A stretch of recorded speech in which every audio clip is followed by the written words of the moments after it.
Hi hello welcome to our channel. నేను మీ సిరి. ఈరోజు మనం చెప్పుకోబోయే కథ మిసెస్ అగస్త్య పార్ట్ 16. కథలోకి వెళ్ళే ముందు వీడియోని లైక్ చేసి హైప్ చేయండి ఫ్రెండ్స్. మిస్ చేయకండి. ఎంతో అందంగా సాగిపోతున్న ముద్దుని డిస్టర్బ్ చేస్తూ ఒక పిలుపు. మెల్లిగా కళ్ళు తెరిచి చూసిన నాకు పెద్ద షాక్ తగిలింది. అప్పటి వరకు కలగంటూ నవ్వుతూ ఉన్న నేను ఉలిక్కిపడి లేచి కూర్చున్నాను. దెబ్బ తగిలిన నా భుజం మీద పిచ్చి నొప్పేసింది. ఏయ్, బుద్ధి లేదా నీకు? ఇలా ముఖంలో ముఖం పెడతావేంటి అని అరిచాను నా ముందున్న అతన్ని చూస్తూ. ఏయ్ ఏంజెల్ అన్నాడు. కొడితే మూతి పగిలి గోబా గుయ్యమంటుంది. అసలే చాలా చిరాగ్గా ఉన్నాను. నువ్వు ముందు పక్కకు వెళ్ళు అన్నా నేను అతన్ని సీరియస్గా చూస్తూ. కనీసం ముక్కు ముఖం తెలియని వ్యక్తి నన్ను పిలుస్తుంటే నాకైతే చిర్రెత్తుకొచ్చేసింది. నన్ను మర్చిపోయావా?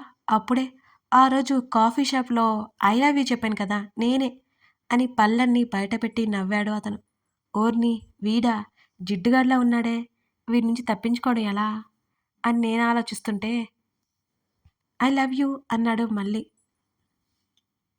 రే, నేను ఆల్రెడీ లవ్లో ఉన్నానురా, పో పక్కకి. అయినా ఒంటి నిండా కట్టలతో ఉన్నావు, నోరు మూసుకుని వెళ్ళి రెస్ట్ తీసుకోపో అని సీరియస్గా చెప్పాను అతనికి. అందుకే నువ్వంటే నాకు ఇష్టం, నా మీద ఎంత కన్సర్న్ చూపిస్తున్నావు ఏంజల్ అని నవ్వుతూ అన్నాడు. కన్సర్నా ఇంకేమనైనా?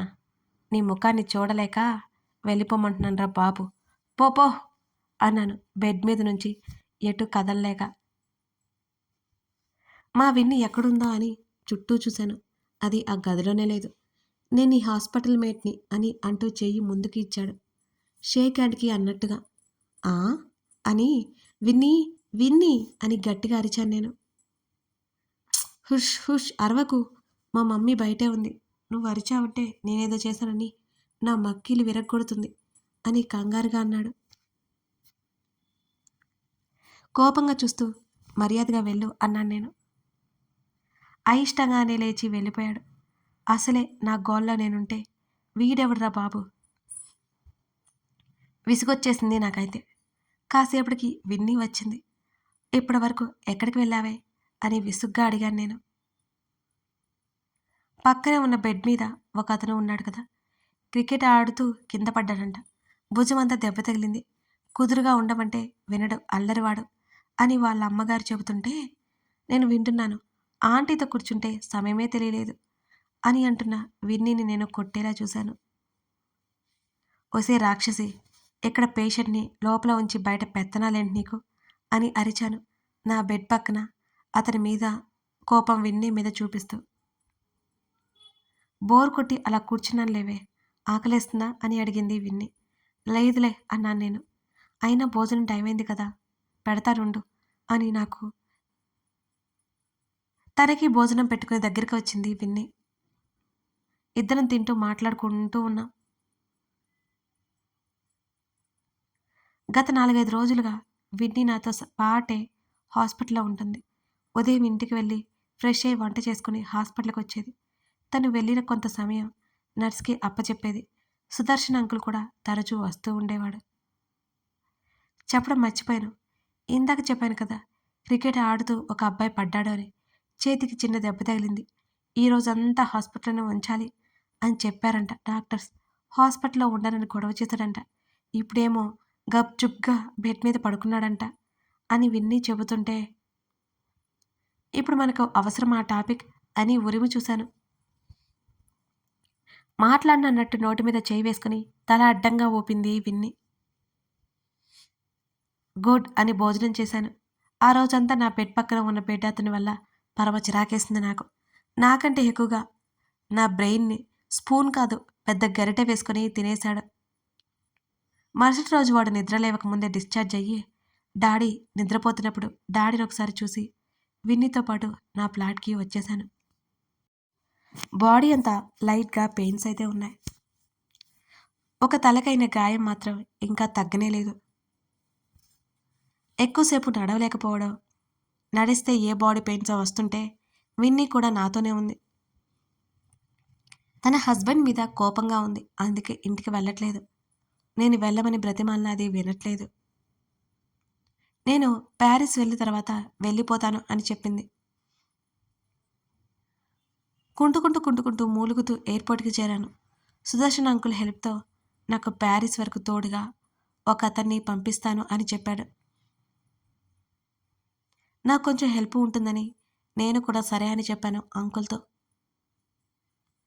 శ్రీ, జాగ్రత్తగా వెళ్ళు. వాడు రావడానికి లేట్ అవుతుందనుకుంటా. వస్తాడో రాడో వెధవ అని నన్ను పంపేశారు అంకుల్. నెక్స్ట్ చెక్-ఇన్ అయ్యి ఫ్లైట్లో కూర్చున్నాను నేను. త్వరలోనే అగస్త్యని కలవబోతున్నాననే సంతోషంలో, ఏదో ఎక్సైట్మెంట్ నాలో. చెప్పలేని సంతోషంలో మునిగి తేలుతున్నాను నేను. అప్పుడే ఒక వాయిస్ వినిపించింది, ఎక్స్క్యూజ్ మీ అంటూ. తల తిప్పి చూసిన నాకు టార్చర్ గాడు కనిపించాడు. వీడేంట్రా నన్ను తగులుకున్నాడు అనుకుంటుండగా, నువ్వేంట్రా ఇక్కడ అని విసుగ్గా అన్నాను. సుదర్శన్ అంకుల్ పంపించింది నన్నే ఏంజల్, నీతో పాటు ప్యారిస్ వచ్చేది నేనే అంటూ నా పక్క సీట్లో సెటిల్ అయ్యాడు అతను. తల కొట్టుకోలేక ఊరుకున్నాను నేను. అసలే తలనొప్పి కదా, ఇంకా కొట్టుకుంటే ఎక్కువ అవుతుందని నా భయం. ఇంతకీ నా పేరు చెప్పలేదు కదూ, క్రిష్ అని అన్నాడు తను.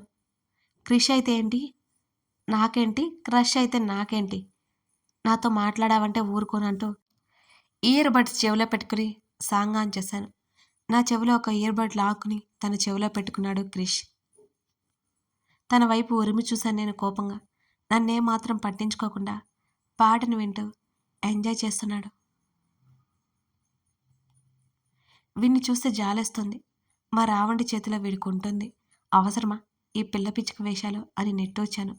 అంతకంటే ఇంకేం చేయగలను నేను? మౌనంగా ఉండడం తప్ప. ఫ్లైట్లో అంత క్రిష్ వాగిన వాగుడికి నా తలంతా పేలిపోయేలా ఉంది. ఓయ్, ఐ లవ్ యూ అని ఎన్నిసార్లు చెప్పాడో నాకే తెలియదు. నీ ఏజ్ ఎంతా అని అడిగాను నేను తన్ని. ఐఎమ్ ఇన్ 23 అన్నాడు నుదురు మీద పడుతున్న జుట్టును స్టైల్గా వెనక్కి తోసుకుంటూ. అరే పిల్ల బచ్చా, నీకంటే సంవత్సరం కాదు 2 సంవత్సరాలు పెద్దదన్నిరా నేను. ఇప్పటికైనా నీ వేషాలు ఆపితే బాగుంటుంది. నన్ను ఇరిటేట్ చేయకు బ్రదరు అన్నాను నేను. నేను బ్రదరు అనగానే షాక్ అయిపోయాడు క్రిష్.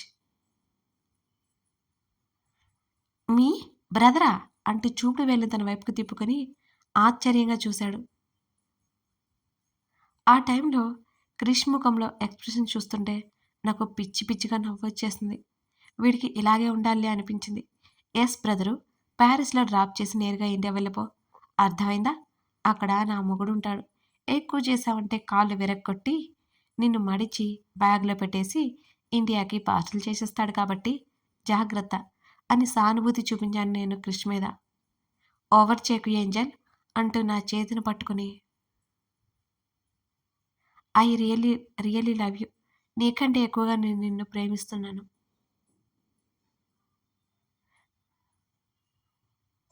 చిన్నవాడినైతేనేంటి, మన పురాణాల దగ్గర నుంచి కూడా ఇదే కదా, మనం పెళ్లి చేసుకుందాం అని అన్నాడు. మా బాబాయ్, ఎంత చక్కగా అడుగుతున్నావురా. ఆ రోజు కాఫీ షాప్లో నీ దెబ్బకి భయపడి చచ్చాను. ఆల్రెడీ నాకు నా వాడు ఉన్నాడు అన్నాను నా అగస్త్యని గుర్తు చేసుకుని. తెగ సిగ్గుపడిపోకు ఏంజల్ అని ముఖం చిరాగ్గా పెట్టుకున్నాడు తను. నిజంగానే సిగ్గుపడుతున్నానా? బాబోయ్, నా అగస్త్యని తలుచుకుంటే చ నా బుగ్గలు రెడ్ అవుతాయి అంటూ ఇంకాస్త ఓవర్ చేశాను నేను అతని ముందు. చాలు చాలు, ఇక ఆపు, వినడానికి కష్టంగా చిరాగ్గా ఉంది అని ముఖం తిప్పుకొని మ్యాగజైన్ పట్టుకొని అన్నాడు క్రిష్. అమ్మయ్య, లేకపోతే నాతో పెట్టుకుంటాడా పిల్ల వెధవ, నాకంటే చిన్నడు, బుద్ధి లేదు వీడికి అని తిట్టుకుంటూ కళ్ళు మూసుకున్నాను నేను. సాయంత్రం ప్యారిస్కి వెళ్ళాం. ఎయిర్పోర్ట్కి కారు వచ్చింది. అంతా సుదర్శన్ అంకుల్ ఏర్పాటు చేశారు. సేఫ్గా వచ్చామని అంకుల్కి కాల్ చేశాను నేను. శ్రీదా, మన ఇంటికి వెళ్ళండి. నీతో పాటు అక్కడ క్రిష్ కూడా ఉంటాడు. మీకేం ఇబ్బంది రాకుండా చూసుకోవడానికి సర్వెంట్స్ కూడా ఉన్నారు అని అంకుల్ చెప్పారు.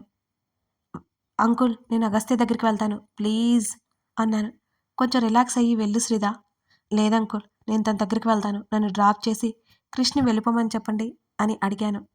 సరే, నీ ఇష్టం, జాగ్రత్త, ముందు నీ ఆరోగ్యం ముఖ్యం. అగస్త్యకి కాస్త కోపం ఎక్కువ, పట్టించుకోవద్దు. అచ్చం మా డాడీ చెప్పినట్టుగా భరోసా ఇస్తూ ధైర్యం చెప్పి పంపించారు అంకుల్. నేను క్రిష్ కారులో కూర్చున్నా. క్రిష్ కాల్ చేసి విషయం చెప్పినట్టున్నారు. సుదర్శన్ అంకుల్ డ్రైవర్కి ఏదో రూట్ చెప్తున్నాడు. క్రిష్, ఈ క్రిష్కి ప్యారిస్ తెలుసు అనుకుంటా అని తెలిసినట్టే మాట్లాడుతున్నాడు. ఎక్కువసేపు కూర్చోడం వల్ల కాక బ్యాక్ పెయిన్తో పాటు హెడేక్ కూడా వచ్చేసింది నాకు. అగస్త్యని తలుచుకోవాలని తొందరలో వాటిని పక్కనకి నెట్టేశాను. ఒక ఇంటి ముందు కారు ఆపాడు డ్రైవర్. నువ్వు చెప్పింది ఆ ఇల్లు ఇదే అని నా వైపు చూశాడు క్రిష్. థ్యాంక్స్ అంటూ కారు దిగాను. కనీసం లోపలికి పిలవవా నన్ను అని అడిగాడు ముఖం చిన్నబుచ్చుకొని క్రిష్. నాకే ఎంట్రీ ఉంటుందో లేదో, ఎలా పిలవాలరా నిన్ను అని నేను మనసులో తెగ అనుకునేసి, నువ్వు సుదర్శన్ అంకుల్ వాళ్ళ ఇంటికి వెళ్ళిపో, నేను తర్వాత కలుస్తాను నిన్ను అని అంటూ నేను వెళ్ళిపోతుంటే, ఏంజల్ నీ మొబైల్ నెంబర్ ఇవ్వు అని అడిగాడు Krish. Hello mister Krish, first ఒకటి గుర్తుపెట్టుకో, నా పేరు ఏంజల్ కాదు శ్రీధ, ఓకేనా? నా నెంబర్ బయట వాళ్ళకి ఇవ్వను, వెళ్ళిక అని నేను నిర్మోహమాటంగా ఫోజ్ కొడుతూ చెప్పి ముఖం మీద పడిన జుట్టును వెనక్కి తోసుకుంటూ ముందుకు నడిచి వెళ్ళిపోయాను. అప్పటికి నన్ను పళ్ళు నూరుతూ, నాకు టైం వస్తుంది అప్పుడు చెప్తాను నీ పని అని క్రిష్ వెనక నుంచి అరిచాడు. పోవోయ్, ఏడ్చావులే అని కనీసం వెనక్కి తిరిగి చూడకుండా వెళ్తుంటే వాచ్మెన్ నన్ను ఆపాడు. అగస్త్య సార్ని కలవాలి అని నేను ఆంగ్లంలో చెప్పాను అతనికి.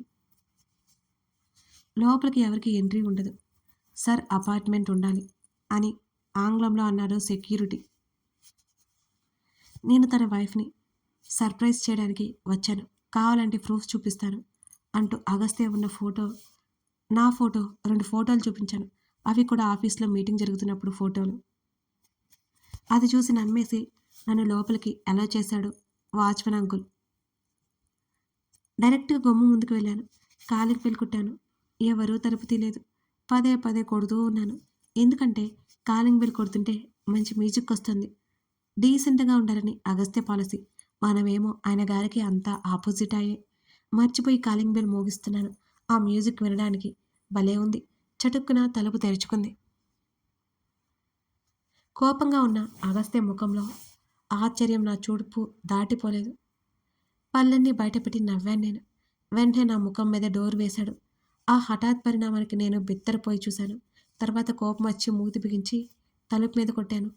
అసలే హూనమైన నా ఒళ్ళు నొప్పేస్తుంటే అబ్బా అని గట్టిగా అరిచాను. చెయ్యంతా నొప్పి లేచింది మరి. చటుక్కున తలుపు తెరుచుకుంది నా అరుపు విని. ఏయ్, సెన్స్ లేదా నీకు? అన్నిసార్లు ఎవరైనా కాలింగ్ బెల్ కొడతారా అని నా మీద గయ్యమన్నాడు అగస్త్య. అయినా మనం పట్టించుకుంటామే ఏంటి? జర్నీ చేసి వచ్చి కాళ్ళు పిచ్చి నొప్పిగా ఉన్నాయి. ప్లీజ్ లోపలికి రానివ్వవా? చాలా ఆకలిగా కూడా ఉంది. ఇదిగోండి ఇక్కడంతా నొప్పి అంటూ నడుము దగ్గర చేతిని పట్టుకుని చూపించాను నేను. ఏమనుకుంటున్నాడా ఏమో, మొహం మాట్లాడకుండా వెళ్ళిపోయాడు. అమ్మయ్య, ఇంట్లోకి ఎంట్రీ ఉందని తెగ సంతోషపడిపోయాడు. ఎగిరి గంతేయాలనుకుని కూడా అలా చేయలేని నా పరిస్థితికి తెగ జాలిపడి గప్చుప్గా ఇంట్లోకి అడుగుపెట్టాను. ఎంతైనా అగస్త్య చాలా గ్రేట్. టేస్టే టేస్ట్. ఎంత చక్కగా ఉందో ఇల్లు. ఇల్లు మాత్రం చిన్నదే, చుట్టూ గార్డెన్ ఎక్కువగా భలే ఉంది అందంగా. వెళ్ళగానే సోఫాలో వాలిపోయాడు. నా బాడీలో ఉన్న నొప్పులన్నీ అప్పుడు గుర్తొచ్చాయి. నా తలకి పెద్ద కట్లు కూడా ఉన్నా ఎలా ఉందని అడగలేదు దుర్మార్గుడు. నా ఎదురుగా వచ్చి సోఫాలో కూర్చొని కాఫీ తాగుతున్నాడు మరింత తాపీగా. ఓ కప్పు కాఫీ నా ముఖాన్ని కొడితే సమయం అయిపోతుంది అయ్యగారికి. అందుకే నన్ను అసలు అడగలేదు. నాకు కూడా కాఫీ కావాలని సిగ్గు లేకుండా అడిగాను. వెంటనే చూపు తిప్పి టీవీ మీద ఉన్న కాఫీ వైపు చూపించారు. ఏంటి అయ్యగారు మాట్లాడుతుంటే అటు చూశారు, మాట్లాడరు అనుకుంటూ అటువైపు చూశాను. అక్కడ ప్లాస్కోలో కాఫీ కప్ కనిపించాయి. నా కళ్ళు మెరిశాయి. వెంటనే లేచి కూర్చొని కప్పులో కాఫీ పోసుకుని 2 చేతులతో గట్టిగా పట్టుకున్నాను కాఫీని ఆస్వాదిస్తూ. తర్వాత లేచి తను బెడ్రూమ్లోకి వెళ్తుంటే తన వెనకాలే బ్యాగ్ ఇడ్చుకుంటూ వెళ్ళాను. కథ కొనసాగుతోంది. కథ నచ్చితే లైక్ చేసి కామెంట్ చేయడం మిస్ చేయకండి. మీ లైక్స్ని బట్టి నేను ఇంకా బాగా స్టోరీ రాయగలను, చదవగలను. అవి కథ ఎంకరేజ్మెంట్. రోజు చెప్పే మాట అయినా కొత్త వాళ్ళు నా కష్టాన్ని గుర్తించి మీకు ఈ కథ ఇష్టమైతే లైక్ చేస్తారని ఆశిస్తున్నాను. Thank you for watching this video. మరో ఎపిసోడ్తో మనం మళ్ళీ కలుద్దాం.